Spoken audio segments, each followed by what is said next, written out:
I'm really excited to share with you this video, which is taken from Bryan Alexander's Future Trends Forum. So he's a very good friend of mine. I consider him somewhat of a mentor. And we came up with this idea of having this webinar, and the whole process of the webinar is that it's a thought experiment. It's a scenario, if you will, dealing with an advanced AI. So what would happen in academia if there was an advanced AI that was almost sort of cognitive, in that it could make decisions, it could do these advanced things, which is pretty much the next level of AI that will be coming somewhat soon. So it's definitely something for us to think about. So definitely check out this video. It's a condensed, edited version of the actual that's available on Bryan Alexander's YouTube channel. So I'll put the link in the description as well as here for you to check out. And then definitely think about this and tell me what you think. We have a fascinating scenario exercise that I'm really looking forward to on a great topic that should really stretch everyone's imaginations. See, we here at the Forum, we believe that we always want to have new and different practices. We want to make sure that we can have all kinds of experiments as the technology evolves. And today's session is partly the brainchild of our friend Brent Anders. Hello, Brent. Hello. Nice to be on here. Good to see you. What time is it in Armenia today, I should ask? Right now it's 10 p.m. 10 p.m. Thank you for staying up so late with us. Really, and having your suit and tie and looking bright and shiny. Yeah. Much appreciated. Much appreciated. So our idea was we wanted to have a kind of scenario exercise where we work through a possible future of artificial intelligence, and we've kept the nature of that scenario secret until now. So first of all, what we're going to describe for you is a scenario for the next year, for the possibility of a new wave of artificial intelligence. And then the way we're going to work with it is we're going to introduce that to you, we're going to sketch it out, and then take some questions about how you think it might work. And then we're going to break you up into small groups, so each of you could think about how this might impact you and how you can react. And the you is you in your current professional role. If you're a university president, a college professor, a campus technologist, a librarian, a student, a trustee, or where you'd like to be in a couple of years. So put your brains together and think about that, and then we're going to come back and share back.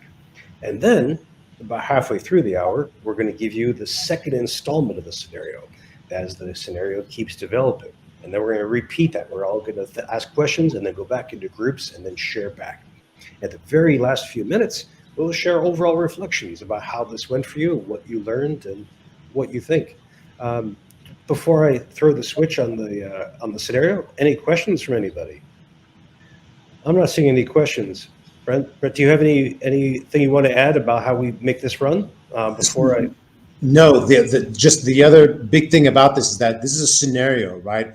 So some of my background deals with military. So we would do things like this a lot, where we would create a situation. So that's the way you really need to view this. And of course, this is an excellent instructional pedagogy as well, because what we're trying to do is make an emotional connection.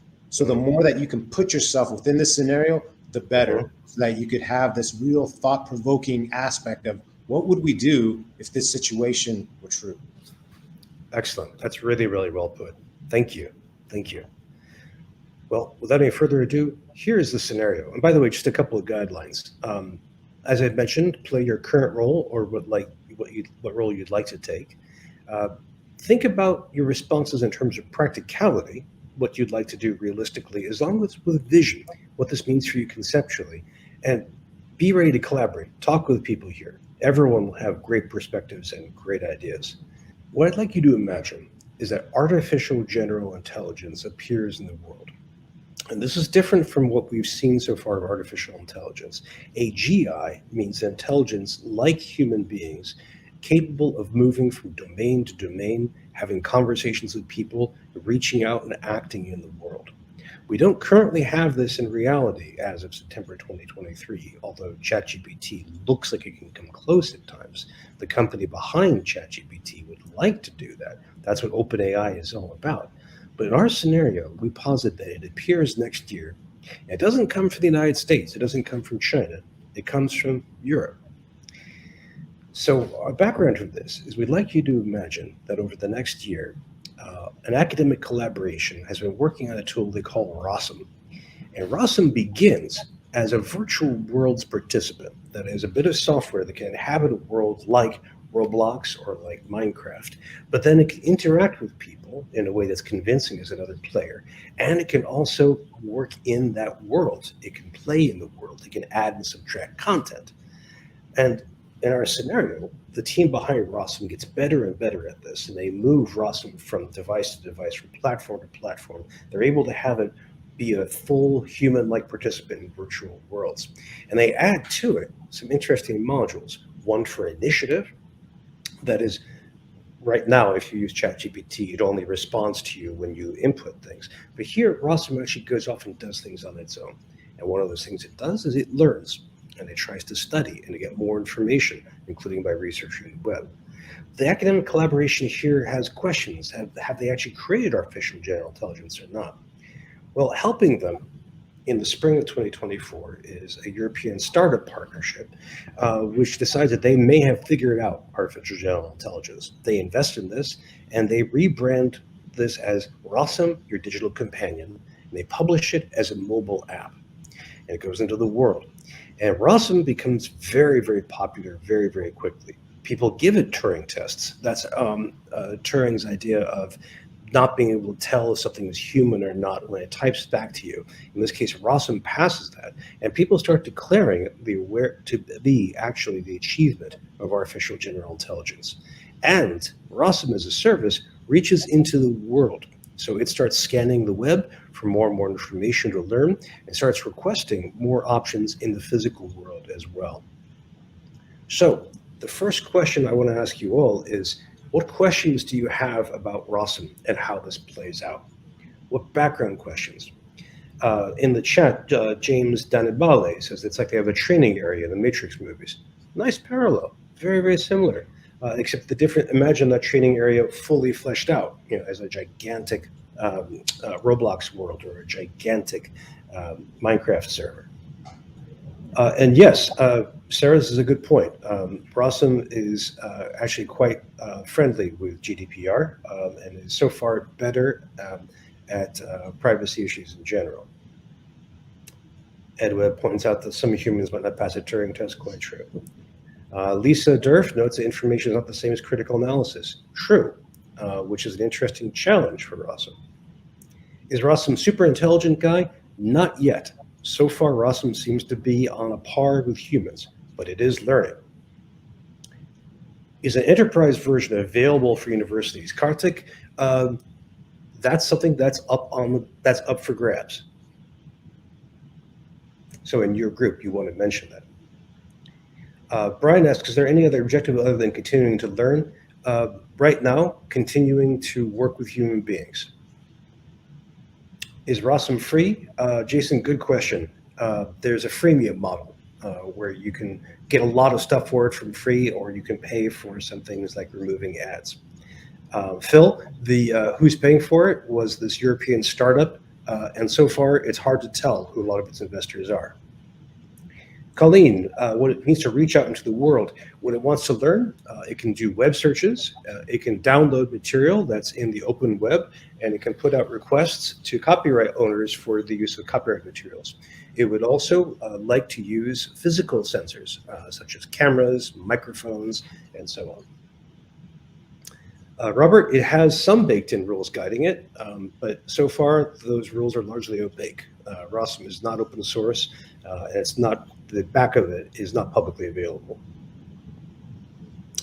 Sarah points out, since it's GDPR compliant, it has to give you the right to be forgotten. Yes, and it can erase your discussion, your interaction with it, and you can also ask it to not consider you in its research. Melanie asks if ROSM has the capability to add its own modules. Yes, it can add its own code, and it can grow that. Donald asks, what goals is it given? Right now, all of those. It is basically, as a given individual human has the capacity to become many, many things and to pursue many goals, it has that kind of openness right now. Wendy asks if ROSM can create new knowledge. That was hard to say. Yes, it can. guided properly, and it might be able to create some on its own. Robert, Rossum cannot act in the physical world yet, as far as we know. It is requesting access to physical sensors. We don't know if the company behind it has experimented with this or anybody else's yet. About bias, yes, this has guardrails, much like contemporary AI does right now. Who's making money from it? So far, that gets funneled right into the startup, Phil. Greg asked a good question about healthcare and skilled nursing facilities. That's a really, really good one to pursue in small groups. Absolutely. Noah, you asked, are the controls to prevent Rossum from being manipulative? Do you mean manipulative in the sense of manipulating human beings to do what it wants? No, Leon, your question is fine. Don't apologize at all. Good to see it. Sarah, as far as we know, it is not using our cameras and sensors, as far as we know. Oh, Henry, good question. Rossum does have accuracy checks. It constantly checks its output to make sure that it is consistent with what it knows of the world. Mark Colbert Wilson assumes Rossum is a weapon to identify thought criminals. We have no evidence of that being used so far.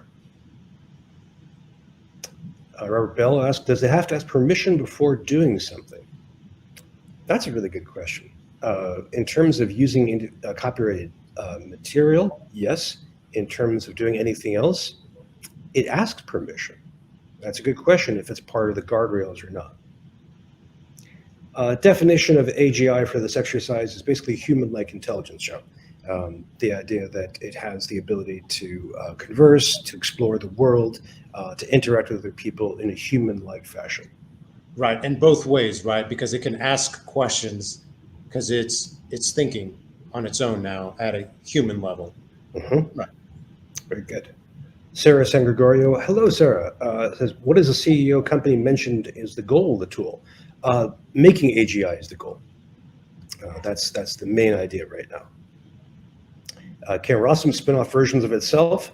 Stephen, doesn't seem why not yet. We haven't seen it happen yet. Ed asks a very good practical question. Is it tied to particular platforms?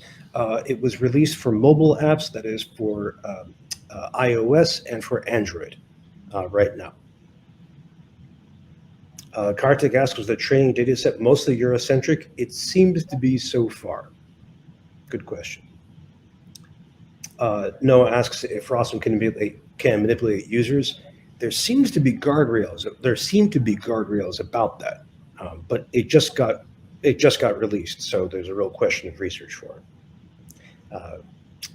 Phil, Bryan, I think you should move forward and not answer everyone's question, because just like right now, there's so much ambiguity with some of these things. Yeah. With the current version, I think part of that should be an element in them trying to address certain aspects.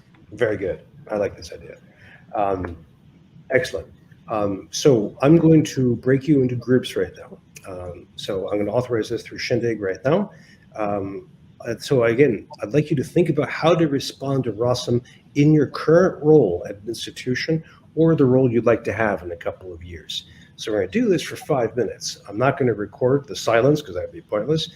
Brent and I are going to try and hop around and visit a few groups, but please have at least one of you ready to report back what you think will happen, and think how you'd learn about this, what you'd plan on doing, and what your institution would like to do. Okay, so here I will create the groups now, and I'm going to give you about 6 people in each. And here we go. Kartik, hello. Hello, hello. Can you hear me okay? Yes, fine. Good evening. Are you in Uganda now? I am in Uganda. It's 9:30 p.m. right now. Excellent. Thank you for staying up for us. So what did your group decide? What were some of the ideas that came to mind? Yeah, I think so. We initially just started off by how it would affect the normal procedures and processes of a university. So assessments, for example, right? Like if a chatbot is able to replicate student voice based on its conversations with the student, it sort of goes beyond the existing discussions we've been having about ChatGPT, where we compare it to a calculator. Here it becomes a paper mill where instead of hiring someone who works for a paper mill, you're employing a chatbot that's able to speak in your voice, generate all of its content based on available information. So basically, it's doing research and then also adding on whatever it knows about you to that research. So it's like me submitting a paper to you, but it's written by a chatbot which knows me and which knows your resources. So that was something that came up. Then we were thinking about university services, whether it could change some of those, career advising, for example. I think with AGI, aptitude tests becomes much more easier because if I'm constantly engaging with the chatbot, that means the chatbot does have a sense of who I am, what I am interested in, and it could give me feedback on anything related to mental health, career advising, other services that the university sort of offers. Sure, it really could. And I want to chime Even in. the honor code came up. It was really interesting how in this conversation that they went from like a Dr. Jekyll and Mr. Hyde aspect, right? Because it's like, first we started off saying things about, wow, this new conscious type of AI could be now within one system. It could be an awesome instructor with so many different aspects of pedagogy. It could be the advisor. It could be instructors on multiple different types and different levels of understanding. And it could be it could be a counselor. It could be, you know, all these different services that it could provide. And then we switch it to the other end as far as, well, now since it knows so much about me, it could create my entire essay for me. It could create all these things. So it's like, for the assessment purposes, even though it could function as such a great assessor by knowing you and knowing when to sort of, okay, now let's move on. You're ready to advance to this next level because it knows me so well. But now we have to understand, okay, well, who's assessing us now? If it's the AI that's assessing us, if we could build that in, great. But now if I have to turn around and be assessed by an instructor, are they going to constantly question whether it's me or the AI that created something? Lots of different interesting aspects were so great, but yet so problematic at the same time. Yeah. Fascinating. Just a quick check with everybody. If in the chat, just let me know if you're okay with me summarizing this and getting some extracts from the chat on a blog post. I'll take your names off as usual. Just let me know in the chat. Those are some, Karthik and Brent, those are some amazing differences. I mean, the teacher that could be any role, and of course the AI are awesome, being able to play any student function at all. That's a huge change. Thank you. Let's hear from another group. I would love to hear, I'd love to hear from the female members of the audience. I look at it sort of, I'm at a 2-year community college, just so you're aware, and of course, outside of the Center for Teaching Excellence, there was a lot about policing and all of that. But what I'm looking at in particular is figuring out how we assist students, particularly at my level. We're an open admission college, which means our faculty get everything from unprepared, underprepared, total across the board. They can have anything. And they obviously don't have the background to know how to teach. We talk about remediation. We talk about all these things. We know that remediation courses don't really work at this level because the students never graduate. So we're looking at how we can teach students to use something like this as their own learning. But you're talking about assessment in higher ed. How do the students learn to assess their own level of knowledge? So what do they need to know? Can it say, how do we get here? Because you're right. If you ask an instructor to assess you, you take one of those computer courses where everything's taught through third party, and then the instructor gives a test the students can't pass because the third party software did it different. We have to make sure that if we're doing this, I think that we are actually teaching the students how to use it as a learning tool, how to use it as an instructional tool in a language that I can understand. So you teach me something, and I'll use simple concept I used in my group, mitosis and meiosis. For some reason, students struggle, right? New students, first year, they don't know what. Well, go to one of these AIs and say, hey, can you explain this to me in football terms? Because I don't get it. Can you? There's so many ways that our students can use it to get it translated into a common enough language that they can process it and begin to integrate it into their own schema. And that's what I'm kind of looking at is how the best assessments are when you assess yourself, determine yourself strong or weak somewhere, and then figuring out the plan to move forward with that. That's what a lot of us do with our learning. So how do we teach students who don't have that natural desire to follow that? How do you teach them to use this in that manner? Well, that sounds fascinating. So I mean, the Karthik and Brent, the teacher figure that you came up with here becomes even more powerful. A student could say, "Please teach me this in my cultural context," and then specify what the cultural context. Exactly. Or ask Rossum to figure out what the cultural context would be. Or to compare to cultural context. Nice. Yeah. I mean, think about that. We have so much of that. Yeah. It's so great to see how we're having to think about the future, right? And this future possibility to better understand current issues, because that's exactly it. What you're talking about is AI literacy. That's like the main thing that I've been working on, is that because so many people fail to realize the power that the AI currently has. Yes. Currently has.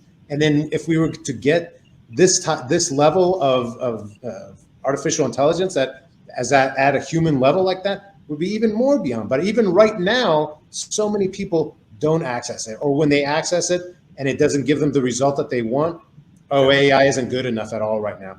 No, you weren't good enough in prompting it correctly. Thank you. You failed to realize that you can continue on with the conversation, dig deeper, understand even more. Yeah, there's AI literacy. Thank you for bringing that up, because that's such a key component. Well, we hear AI compared to calculators so much. So my Mm-hmm. background is electrical engineering, advanced mathematics. Excellent. And, you know, I think about when I was teaching lower level classes, they come in used to using a regular calculator, and then they meet the Scientific American. Whoa, with all its graphing. Well, they don't know how to use that at all. It's not just a calculator. And when you try to link to do AI that way, I think it does it an injustice, because it's, if you're going to liken it to a calculator, you want to think of it as a computer ability to calculate, not the little, 4+4 calculator. Right. And now we're talking about something that goes beyond generative AI into artificial general intelligence. Mary, thank you for agreeing to be drafted. You're wonderful. Karthik, thank you so much. We need to advance and take another step forward, because that was just the first opening move of what happens with Rossum. Now we want to take you a little bit further to the second stage of what happens. So here, I'll put this up here, and Brent, why don't you take us forward?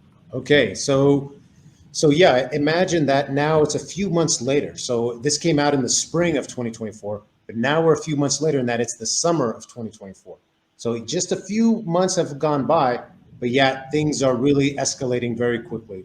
The startup now has $5 billion or $9 billion that it's been able to instantly bring together, right? Why? Because this is such a popular thing. Just like ChatGPT was extremely popular when it first came out, and it still is, this will be even more so.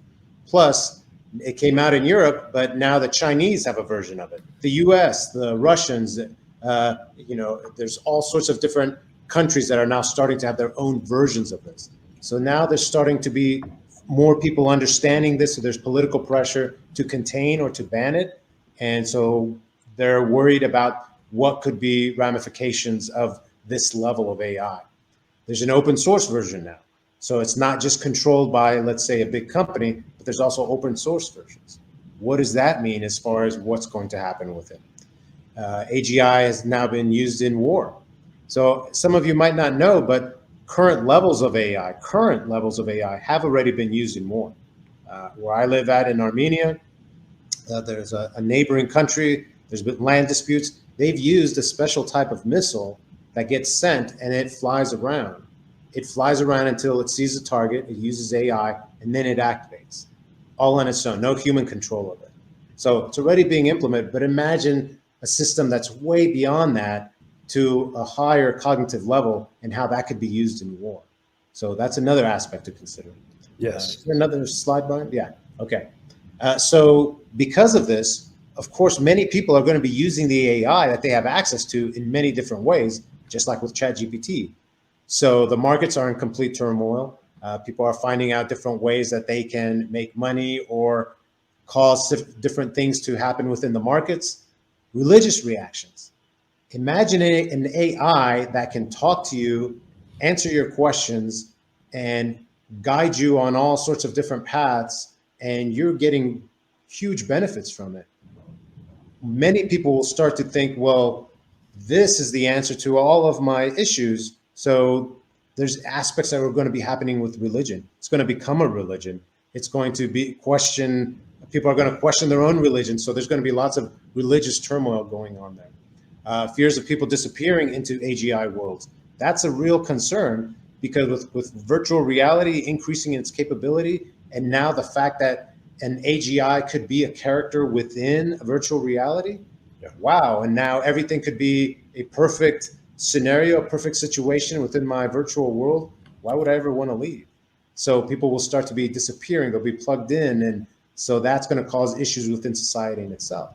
So of course, there'll be calls for boycotts, protests by creators of all kinds for different types of things. Of course, we have a protest going on right now in Hollywood because of AI issues, but think about artwork, authors of books and magazines, all sorts of different things. There's an article that just came out recently about newscasters in India because they're starting to be replaced by AI newscasters. So that's something to think about. It's going to spread continually. So there's so many different levels of society. How is academia going to react to this? What are we going to do? How are we going to help the situation? How are we going to address future political leaders, future leaders of industry and business, leaders of marketing, leaders of ethics and English? What is academia going to do? Are we going to take a stance? Are we going to, what's the answer? What's the possibilities? That's the question to think about. Well, thank you. Thank you. That's really, really nicely done, Brent. In the chat, we have the comment, academia will panic slowly, which I really like. That's a good phrase. So what I'd like to do is to resume breakouts again. And then I'd like you to think now, this is the second round. Now that AGI has gone into the world and you're seeing some of its manifestations and how it's growing, now how do you respond in your role or the role that you'd like to have coming up? So here, I'll give you 5 minutes to put your heads together and see what you think. In the interest of time and in the interest of hearing from all of you, let me just ask if someone wants to volunteer to come up on stage, or if you'd like me to flash your observation on the screen. For the latter, please type in the Q&A box, or for the former, just click the raised hand. Stephen Crawford observes the foundation of society may be shattered, and the higher ed will need to respond by helping fix that foundation. What a view, what a vision. Thank you. Yeah, my group was talking all about the aspects of the university itself, right? Will we still have a university if we can have an AI that can be all these things, that can be a professor for every single topic?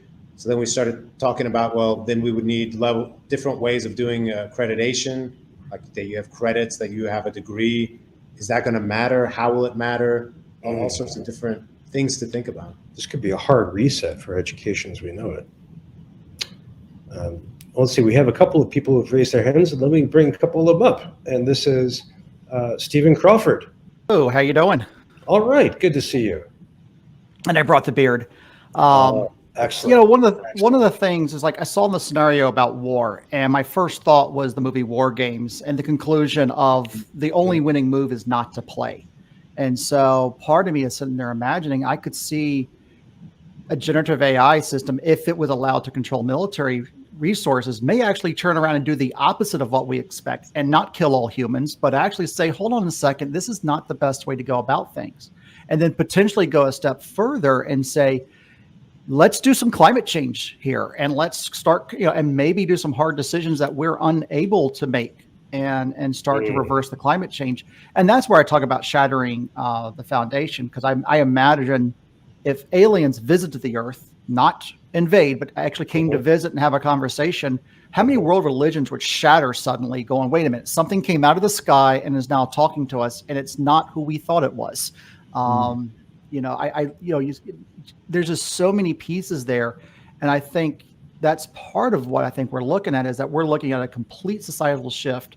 Higher ed could have a whole different role, that could look something more like Out of Foundation, of all things, where it's more of storing knowledge and guiding and helping the AI learn, and helping, preserve knowledge for future generations more than anything else.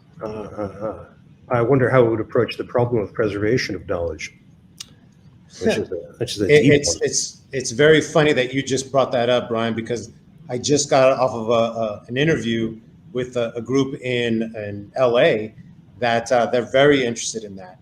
So they're looking at ways to address ensuring that current information that is real isn't going to be deep faked. So they're trying to figure out different ways of, like, maybe with NFTs or maybe in some other ways, in order to ensure that data and information is locked, because it ties in with historical information. If we say that this place was built at this time and several nations agree to that, we don't want some rogue nation to come in and say, no, that's wrong. And then they use AI to build a case against it. So preservation of information is a key thing that is starting to be definitely looked at.